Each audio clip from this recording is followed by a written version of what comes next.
Latest updates ఎప్పటికప్పుడు పొందడానికి studio యువ వాట్సాప్ ఛానల్ ని ఫాలో అవ్వండి. లింక్ డిస్క్రిప్షన్ లో ఉంది. ఇంద్రగంటి మోహన్ కృష్ణ తెలుగులో సెన్సిబుల్ దర్శకుడిగా మంచి మార్కులు అయితే కొట్టేశాడు.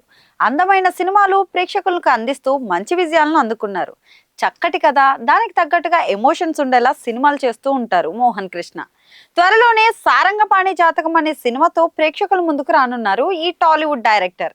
ఈ మధ్య కాలంలో పలు డాన్స్ షోలు మరీ మితిమీరుతున్నాయి. ఐకానిక్ సాంగ్స్ కు అర్థం పర్థం లేకుండా డాన్స్ చేసి నెటిజన్స్ ఆగ్రహానికి గురవుతున్నారు. ఎమోషనల్ సాంగ్స్ కూడా డాన్స్ పేరుతో కొంతమందిని స్టన్ చేయడం మనం చూస్తూనే ఉన్నాం. ఇప్పటికే ఇలాంటి డాన్స్ పర్ఫార్మెన్స్లపై షోలపై ఎన్నో ట్రోల్స్ మీమ్స్ వచ్చాయి. తాజాగా ఓ డాన్స్ షోలో ఐకానిక్ సాంగ్ ను చెడగొట్టారని మండిపడుతున్నారు నెటిజన్స్. అంతేకాదు, ఆ సాంగ్ కు డాన్స్ బాగా చేశారని అభినందించడం కూడా ఇప్పుడు చర్చనీయాంశమైంది. తెలుగు సినీ చరిత్రలో కల్ట్ క్లాసిక్ సాంగ్ గా నిలిచిన వాటిలో ఆహనా పెళ్ళంట సాంగ్ ఒకటి. ఈ పాటలో మహానటి సావిత్రి అద్భుతంగా డాన్స్ చేశారు. డాన్స్ మాత్రమే కాదు, అభినయం ప్రేక్షకుల మనసులో చెరిగిపోని ముద్ర వేసింది. ఇప్పటికీ ఆ సాంగ్ వింటే మహానటి సావిత్రి హావభావాలు కళ్ళల్లో మెదులుతాయి. అలాంటి సాంగ్ కు రీసెంట్ గా ఒక డాన్స్ షోలో అసభ్యకరంగా స్టెప్పులేశారు.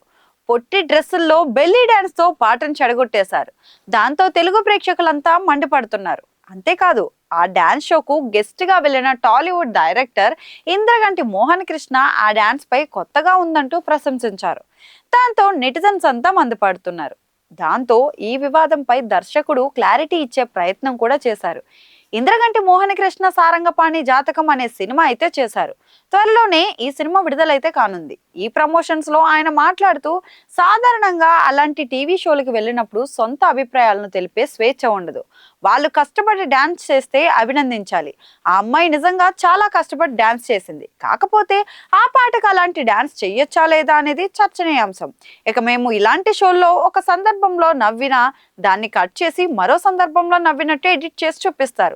అయితే ఇలా షోలకు వెళ్ళినప్పుడు సభా మర్యాద పాటించి వారిని విమర్శించకూడదు. పైగా నాకు బెల్లీ డాన్స్ అంటే ఇష్టమే, కానీ ఆ పాటకు అది సెట్ అవ్వలేదని నాకు అనిపించింది. కానీ అక్కడ అది చెప్పలేమన్నారు ఇంద్రగంటి. గతంలో కూడా ఇలా కర్మకాలి నవ్వి వివాదంలో చిక్కుకున్నా అని చెప్పుకొచ్చారు ఇంద్రగంటి.